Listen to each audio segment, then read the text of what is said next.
We are the wind in the sails of your business. We are your compass. Chart your course towards your targets. Africa Business Radio. Towards a profitable Africa.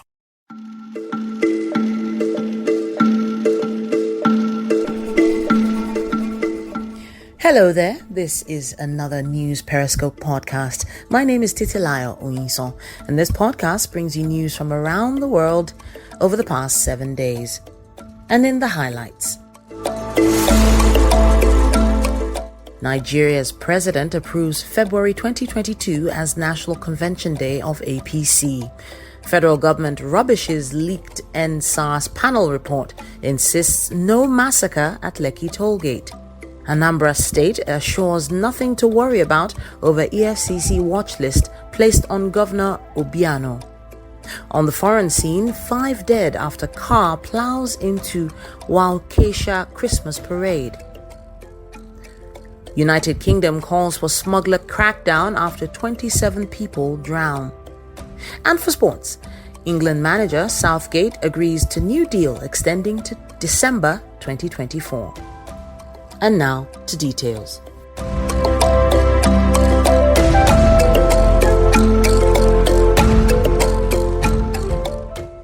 We begin on Monday, 22nd of November, with Nigeria's President Muhammadu Buhari approving February 2022 for the conduct of the National Convention of the All Progressives Congress. This followed a meeting he had with some of the governors of the party, led by Chairman of APC National Caretaker Committee and Yobe State Governor Mai Malabuni. Also present at the meeting were Kebbi and Jigawa State Governors Atiku Bagudu and Abubakar Badaru. Speaking to correspondents after the meeting, which took place in the president's office, Bagudu disclosed that the National Caretaker Committee will work out the details convention and also notify the Independent National Electoral Commission about it. Bagudu said the decision of the Sunday night meeting was also conveyed to President Buhari. The Progressive Governors Forum met this evening at the Kebbi State Governors Lodge, and we, among other issues, considered development in the polity. We passed a vote of confidence on the Caretaker Committee that have done a wonderful job, chaired by Governor Mai Malabuni of Yobe State and two other governors who are members of the committee. We appreciated their conduct in the congresses that took place in both ward and local government congresses and the state congresses. Sometimes electoral processes are not without annoyance, but we are happy with the conduct of the caretaker committee. Furthermore, we agreed as a forum to seek an appointment to meet with the president and discuss with him the oncoming national convention of the party. The governors were, however, silent on the issue of zoning arrangements for party offices at the national level. Also on Monday, in Kaduna State, the Kaduna State Government has received briefings from security forces over Sunday's attack by armed bandits along the Kaduna-Abuja Road. Commissioner of Police Abdullahi Mudasiru, alongside the Garrison Commander, 1 Division Nigerian Army, Brigadier General U.T. Opunne, and the representative of the State Director, Department of State Services, Mr. S.G. Shinkafi, led other security agencies to the location at Kurumin Kare, Kachia local government area, where bandits carried out the attack, which left 1 person dead and an unspecified number kidnapped. According to Mudashiru, 11 citizens were rescued, while 1 person, Alhaji Muhammad Sagir Hamidu, chairman and CEO of Famax British School, lost his life. These hoodlums came out around 4 and started firing sporadically on the computers. But fortunately enough, our men engaged them. And we, at least after the engagement, I know we lost one of the commuters here, but were able at least to rescue at least up to 11 victims. but I cannot ascertain the number of the commuters they kidnapped. We came here to assess the security arrangement of this place and upgrade the security arrangement of this place. And even now, definitely from now to tomorrow, we deploy another patrol vehicle and armor personnel carrier here. Still on security, the fatalities from last week's attack on Manga village, a border community in Taraba South, and other communities on the Cameroonian side have risen to 12. Over 20 persons are still said to be missing, including 3 children whose whereabouts are still unknown. The riverside village of Manga, visited over the weekend, was still in a somber mood as relatives of the deceased were still mourning their loved ones. A representative of the governor, Danjuma Adamu, led a delegation to the scene of the attacks. As soon as I gave a report to His Excellency Architect Daru Dixon Ishaku, I believe the immediate thing that will happen is to consider relief materials to the affected people because they are in distress right now. And now to the presidency. On Monday, they have assured that the federal government will address the areas associated with the white paper report of the recently submitted Lagos Judicial Panel on inquiry on police brutality and other related matters. This was made known by the Special Advisor to President on Media and Publicity, Femi Adesina, while appearing on a monitored program in Abuja. Adesina, while explaining the steps that the federal government intends to take in handling the findings of the Lagos Judicial Panel, said the federal government will wait till submission of the reports from the states come in before it would address areas of concern. Under the law, federal government has no power to empanel a probe. What will happen is that when the states come up with pronouncements on that panel report, that would then be of interest to the federal government. It's not as if they will bring it to the federal government. But I know that areas that will affect the federal government would then look into. Federal government didn't and still doesn't have that power. It couldn't have been a directive. Yes, there are some things that will be federal in nature. The federal will tackle that. But things that are states in nature, the state governments will still. Definitely when the reports come out, the ones that are federal in nature will be considered. There is an Attorney General of the Federation who will advise, and the needful will be done.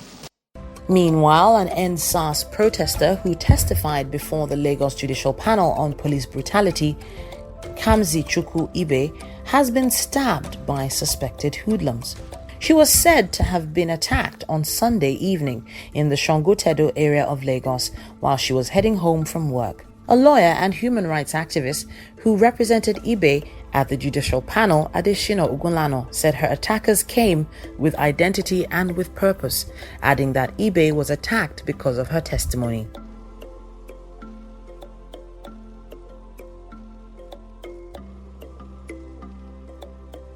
Another member of the Lagos State Judicial Panel of Inquiry on Restitution for Victims of End-SARS-related abuses and other matters, Ebunolu Adegburuwa, has also alleged that his life is being threatened over the report released by the panel.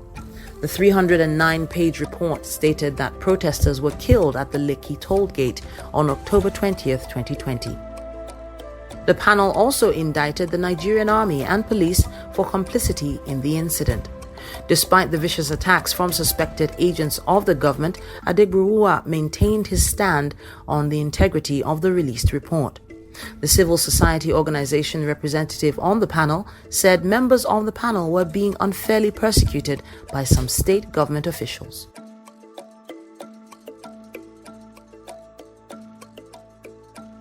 At least 5 people have been killed and more than 40 injured after a car plowed into a Christmas parade in the U.S. state of Wisconsin. School bands and a dance troupe of grannies were among those marching through the city of Waukesha when a red SUV came speeding down the road. It hit dozens of people, including children. 1 person is in custody.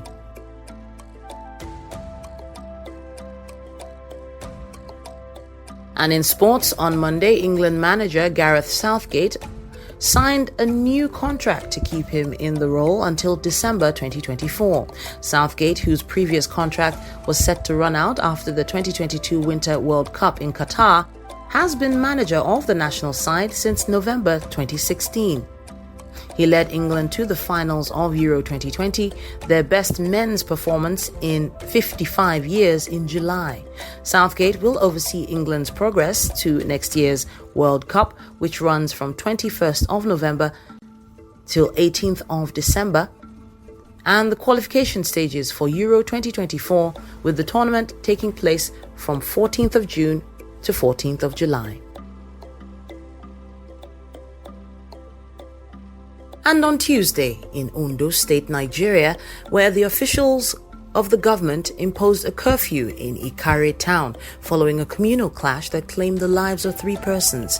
4 others were injured in the clash that occurred in Ikare Akoko Northeast, local government area of the state. Several houses were also vandalized by the warring groups.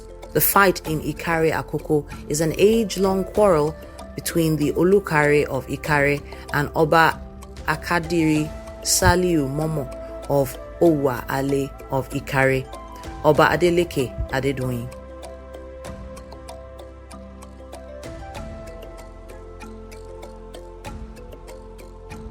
The federal government of Nigeria has described the leaked report of the Lagos State Judicial Panel on Police Brutality and EndSARS protest as fake.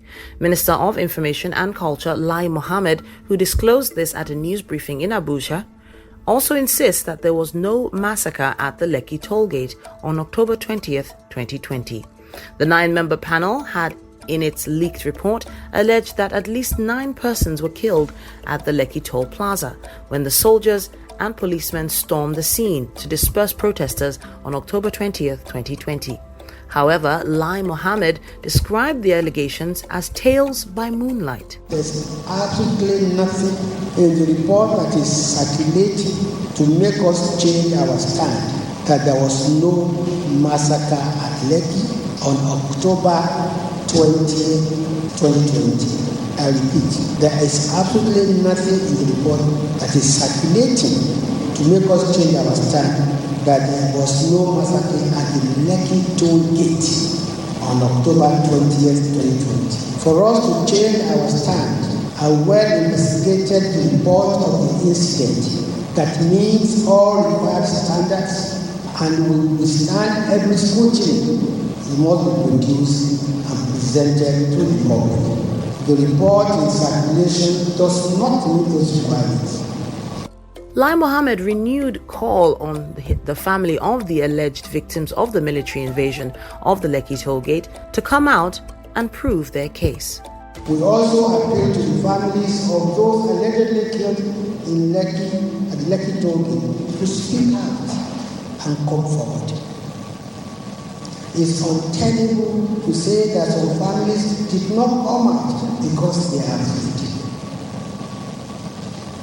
With the same families that are afraid and did not come out, will they collect? Will it be right for them to come and collect compensation on behalf of their words who could not even come out to testify for? Any parent who is afraid to testify about the death of his or her child is not worthy to become a parent. We reject the notion that our soldiers and policemen massacred innocent Nigerians at the Lekki tollgate on October 20th, 2020. That conclusion is not supported by the weight of available evidence. Meanwhile, a lawyer to EndSARS protesters, Adesina Ogunlano, has expressed worry over the alarm on threat to life raised by Mr. Ebun Oluadegborua and the brutal attack on one of the protesters who testified at the panel, Kamsi Chukwu Ibe. He said the attack on Ibe shows that some people are not happy with her submission during the sitting of the panel. Adesina Ogunlano wondered why the life of Mr. Adegborua is under threat after committing his time and energy to the panel. In an interview with us, Ogunlano however, doubts if the police will carry out thorough investigation into the case of Adegberua and those behind the attack of Kamzio Chukwu Ibe. But we know that you can't really depend so much on the Nigerian police. In respect of that, ordinarily, yes, right now they should investigate it. But what will come out of it is the police pro-people, is police pro-progress. Most of the time the answer is no. This is my answer. He also had this to say on the insistence of the Minister of Information and Culture, Lai Mohammed, that there was no massacre at the Lekki toll gate. This gentleman happens to be a lawyer. I wouldn't know whether he studied village law, A lawyer shouldn't talk like a blunderbuss. A lawyer must think reflectively. What is his basis for rejecting? I think the other man who spoke for government spoke much more acceptably and much more convincingly, that they will wait for the report. People sat down for a report and presented a report, and you see somewhere down you say there is no massacre. Who are you to say there is no massacre? Did you conduct any inquiry? Is it talking from the position of an inquiry? The answer is no. I don't know if not for the fact that he's occupying the post of a minister in this country, this kind of a person should be dismissed as somebody speaking in a bar room.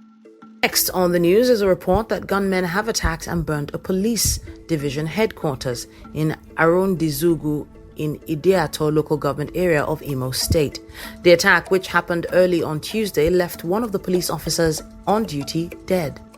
Sources in the community disclosed that the attack left the division police officer of the division with a broken head after he was attacked by the invaders.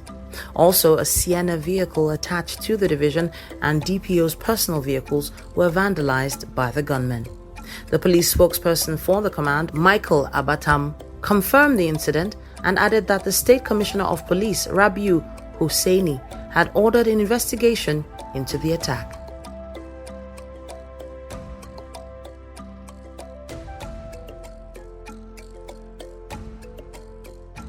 In Florida, the families of those killed in a Florida school shooting on Tuesday reached a multi-million-dollar settlement with the U.S. government after the FBI failed to act on a tip about the gunman. A lawyer for the plaintiffs said the agreement, once finalized, would mark an important step towards justice. At least 17 people died after a former student opened fire at the campus in Parkland on 14th of February 2018. It was one of the deadliest school shootings in U.S. history.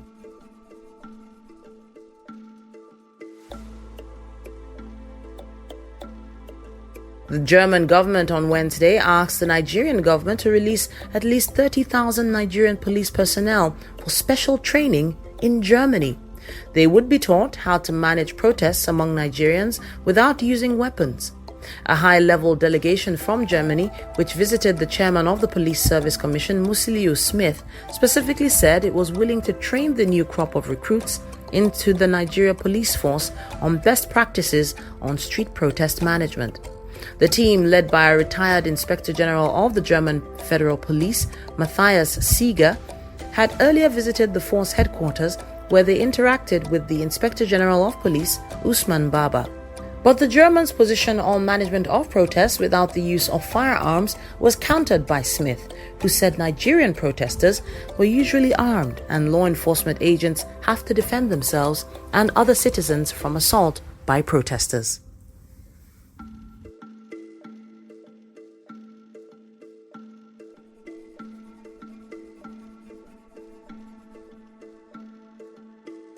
Moving on, the Minister of State for Petroleum Resources, Timpre Silva, has said the federal government has no control over the skyrocketing prices of cooking gas.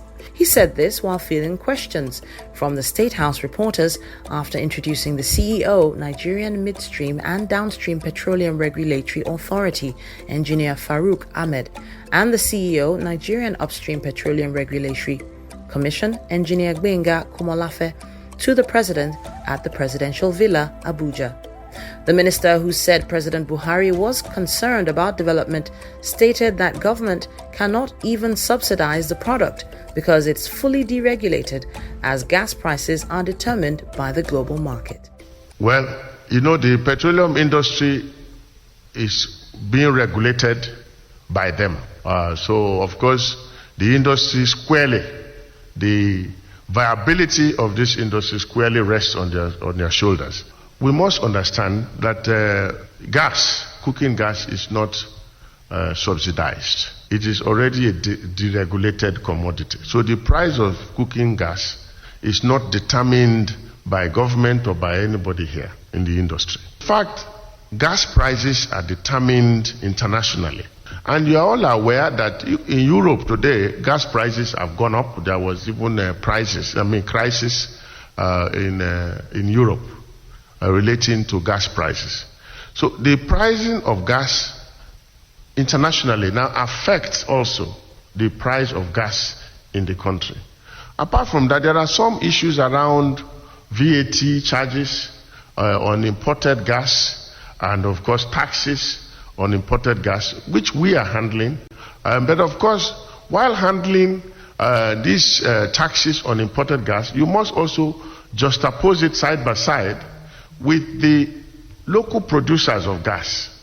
So if you incentivize the importers too much, then you will also kill the local industry. And also, you don't want to incentivize the local industry at the expense of the import. Because if you incentivize the local industry at the expense of the imports, then you will not have enough gas produced within the country. So these are the issues of balancing that the midstream and downstream regulatory authority are handling. And I want to assure you that we are quite concerned. Mr. President also is very concerned. He's aware that the price of gas is high in the market, and we are doing everything to see how we can bring down the price of gas, especially as we approach the Yuletide. Now we move on to Nigerian party politics, as governors of the People's Democratic Party say Nigeria cannot survive another 4 years under the ruling All Progressives Congress. Chairman of the PDP Governors Forum and Governor of Sokoto State, Aminu Tambuwal, said this at the opening ceremony of a 2-day PDP National Retreat 2021 themed "It's Time to Rescue and Rebuild Nigeria." He also said Nigeria must embrace restructuring to survive. Tambuwal said the PDP must strategize to take over in 2023, as the President Buhari-led government had in the past 6 years failed to take the country to the heights expected by Nigerians. Nigeria is in urgent need for a surgical operation. Nigeria is in a permanent emergency. We all know what the problems are. They are man-made and is therefore resolvable. PDP is now once again a well-oiled, serviced vehicle that will midwife the Nigeria of our dreams. It is indeed time to rescue and rebuild Nigeria. Permit me to mention an issue of great importance. Nigeria must embrace restructuring to survive. It must restructure its policy, its polity, economy, security, and ways of doing things. It must embrace relative autonomy and decentralization of power. And on Wednesday, the U.S. has said it's releasing 50 million barrels of oil from its strategic reserve in an attempt to bring down the energy prices. The move is being taken in parallel with other major energy-consuming nations, including China, India, Japan, South Korea, and the UK. U.S. President Joe Biden has repeatedly asked the OPEC group of oil producers to increase production more rapidly. But OPEC has stuck to an agreement to only increase output gradually.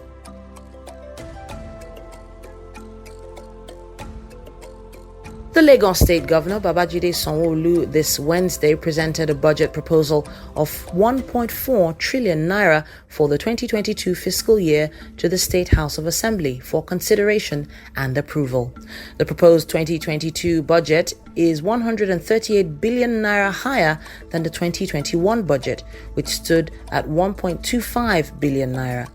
The proposed 2022 budget size of 1.388,375,930,585 has 564.9 billion naira for recurrent expenditure and capital expenditure of 823.5 billion.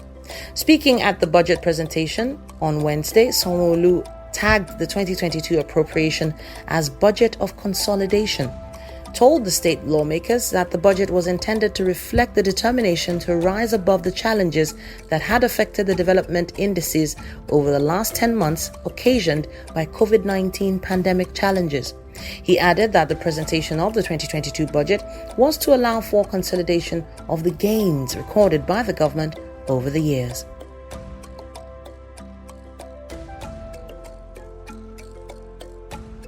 Nigeria's Minister of Aviation, Hadi Sirika, says the country's national air carrier, Air Nigeria, is expected to take off by April 2022. He made the disclosure while briefing State House correspondents at the end of the week's Federal Executive Council meeting presided over by President Muhammadu Buhari in Abuja, Nigeria. This is the 6th time that the memorandum appeared before Council, and 6th time got lucky to be passed by Council. The very quick, maybe perhaps structure of the proposed airline, government will be owning not more than 5%. Not more than 5%, below 5%. So 5% is the maximum equity that government will take. Then 46% will be owned by Nigerian entrepreneurs, 46%. So if you add that, it's 51%. So 51% majority shareholding by Nigerians. And then 49% will be held by strategic equity partner or partners that will be sourced during the procurement phase, which is the next phase. This airline, if started, and within the first few years, will generate about 70,000 jobs. These 70,000 jobs, they are higher than the total number of civil servants that we have in the country. Moving on, Amnesty International has stated that it's not surprised by the government's denial of the Lekki tollgate incident. Country Director Amnesty International Osai Ojigo, who faulted the manner the government dismissed the report, urged the federal government to verify the evidence by providing it. Amnesty International also called for investigation into the entire NSAS protests across the country and not just the Lekki tollgate incident alone. It's not surprising for us at Amnesty International that the Minister, Lai Mohammed, continues to deny the incidents that happened that unfortunate day, the 20th of October 2020 at the Lekki toll gate, because we've seen in the last 1 year the constant attacks, the constant narrative that is put out there to gaslight victims, survivors, witnesses, and to create the impression that people are just up to no good. What we've always consistently called for is for a transparent, open investigation into the happenings that occurred, not just only at the Lekki toll gate, but throughout the NSAS protests. There were protests across the country. People died, people were injured. There were all kinds of petitions and complaints that were made even before the panels were set up regarding the SARS unit and the police in general. Why is it difficult for the authorities to address those petitions and are rather focusing on targeting human rights defenders, targeting victims and witnesses, and questioning their integrity and their legitimacy? Also reacting is a member of the Lagos Judicial Panel, Segun Awosoya, who says the federal government does not appear ready for justice in relation to the findings of the panel.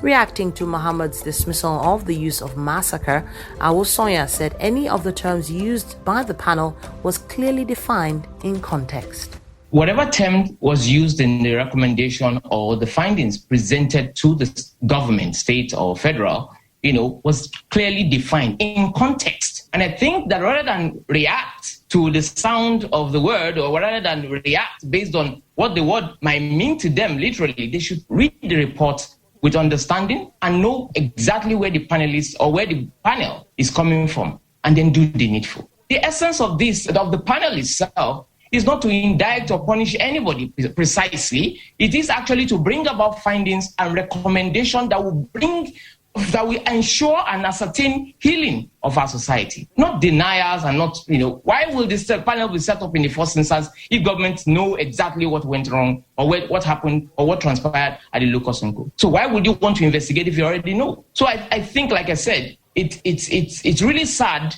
for some of us to be hearing this, because the panel was set up to actually assuage the people, to actually make the public know that government is sincere enough to engage, to investigate, and to come out with findings that they will do something about. But all this reaction shows that they are not ready to do justice to the work done by the panel.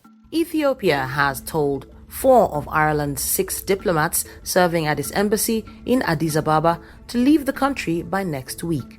The foreign ministry said the Ethiopian authorities indicated the decision was due to the positions Ireland has articulated internationally on the ongoing conflict and humanitarian crisis in Ethiopia. Ireland's ambassador and 1 other diplomat were told earlier this week they could stay, but others had to leave.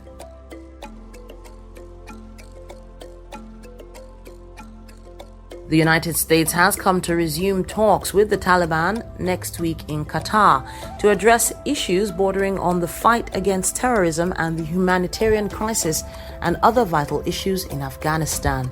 The State Department spokesperson Ned Price said the American delegation will be led by the U.S. Special Representative for Afghanistan, Tom West, for the planned 2 weeks of discussions.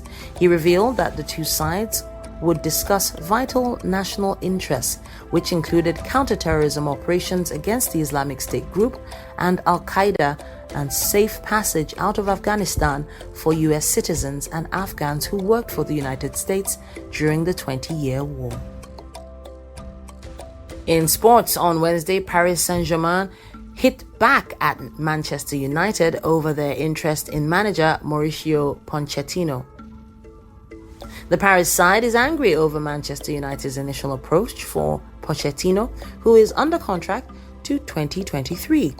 Pochettino is Alex Ferguson's recommended first choice for United to replace Ole Gunnar Solskjaer, who was sacked on Sunday after a 4-1 defeat to Watford less than 24 hours earlier.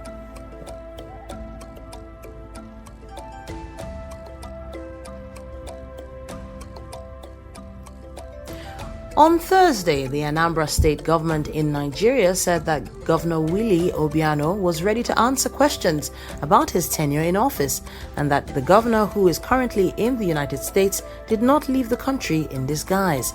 This was in reaction to the news that the Economic and Financial Crimes Commission has placed the governor on a watch list. The governor will conclude his tenure on March 17th, and it's suspected that he may leave the country after then. Speaking with us, the Commissioner for Information and Public Enlightenment, C. Don Adinuba, said there was no doubt that the governor will leave the country after his tenure, as he has always announced so, but insisted that the governor was ready to account for his years in office. Office holder everywhere in the world must be ready to account for his or her stewardship, and Governor Obiano is no exception. He is, in fact, looking forward to doing so. Adinuba described the news of the governor being put on Commission's watch list as being sponsored. Absolutely. The EFCC is not to invite the governor for questioning. Did not ask him any questions. Therefore, the governor gave no testimony.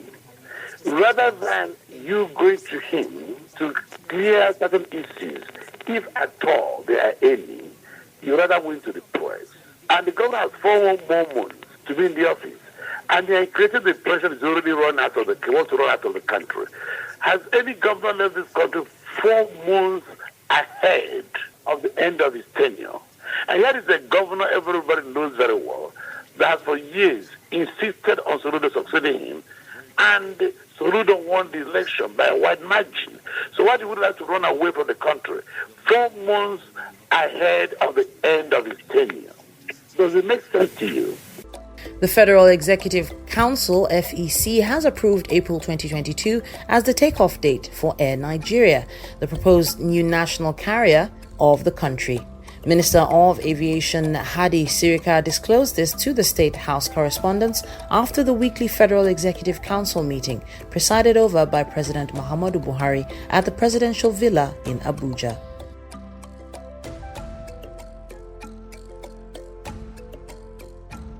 In the UK, Immigration Minister Kevin Foster says the UK is determined to smash the evil business model of people traffickers after 27 people drowned crossing the Channel on Wednesday.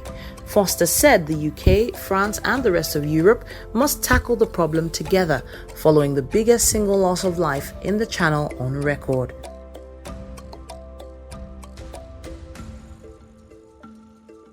The Federal High Court, Abuja, Nigeria, on Friday, in a ruling on an ex parte motion filed by the federal government, designated bandits in the country as terrorists. In the ruling, the president of the court, Justice Taiwo, specifically declared the activities of the bandit groups like Yan Bingida Group and the Yang Tada Group and other similar groups in any part of the country, especially in the northwest and north-central geopolitical zones, as acts of terrorism and illegality. The Director of Public Prosecution at the Federal Ministry of Justice, Mohammed Abubakar, who filed the motion ex parte, told the court that President Muhammadu Buhari gave approval for the motion with the objective of proscribing Yang Bingida and Yang Tada groups and other terrorist groups in the country. Justice Taiwo said he was convinced that such orders were necessary in view of the nefarious activities of bandits and their effects on the people and the nation's economy. The court also restrained any person or group of persons from participating in any manner whatsoever in any form of activities involving or concerning the prosecution of the collective intention or otherwise of the Yang Bingida group and the Yang Tada group under any other name or platform, however called or described. Human rights lawyer Barrister Monday Ubani welcomed the ruling. Recall that the National Assembly has asked President Muhammadu Buhari to declare bandits in the country as terrorists and wage total war against them.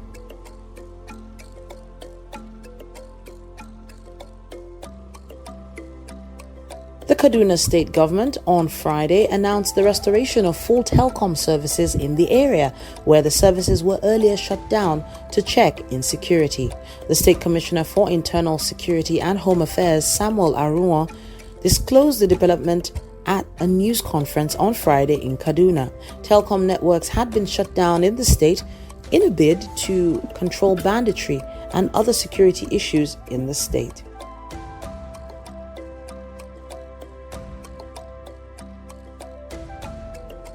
There was tension in Plateau State in the early hours of Friday as gunmen again attacked the Te Egbe community of Bassa local government area of the state, killing several people.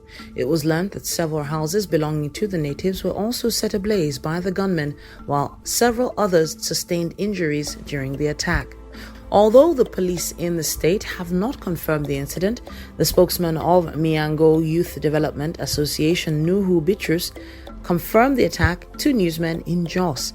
According to Bitrus, search and rescue operations for the victims were still ongoing, noting that so far 10 persons have been confirmed dead and have been evacuated to the mortuary.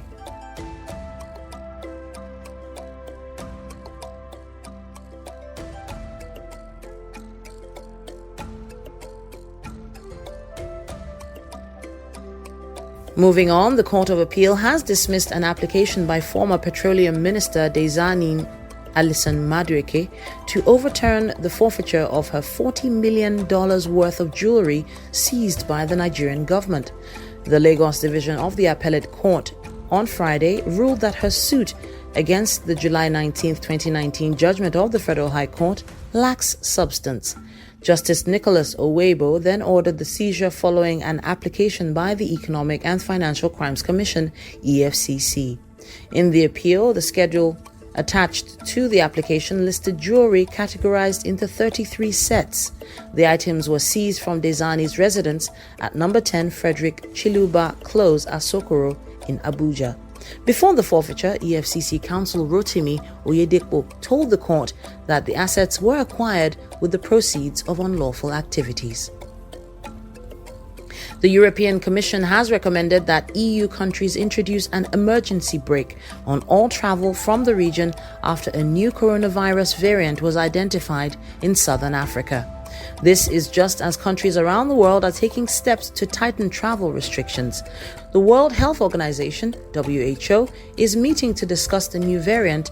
One of the lead investigators told the BBC that the virus is transmitting at great speed in parts of South Africa.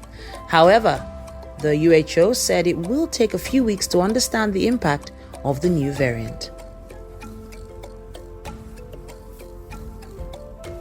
Security services in Kyrgyzstan have detained 15 active members of a coup plot involving lawmakers and former officials behind a parliamentary vote at the weekend. The detained were part of a plan to get 1,000 aggressive young people to protest the results of the vote, the State Committee for National Security said in a statement. Security services obtained irrefutable evidence of the criminal activity of a group of persons under the leadership of certain destructive political forces, including deputies of the parliament and former high-ranking officials.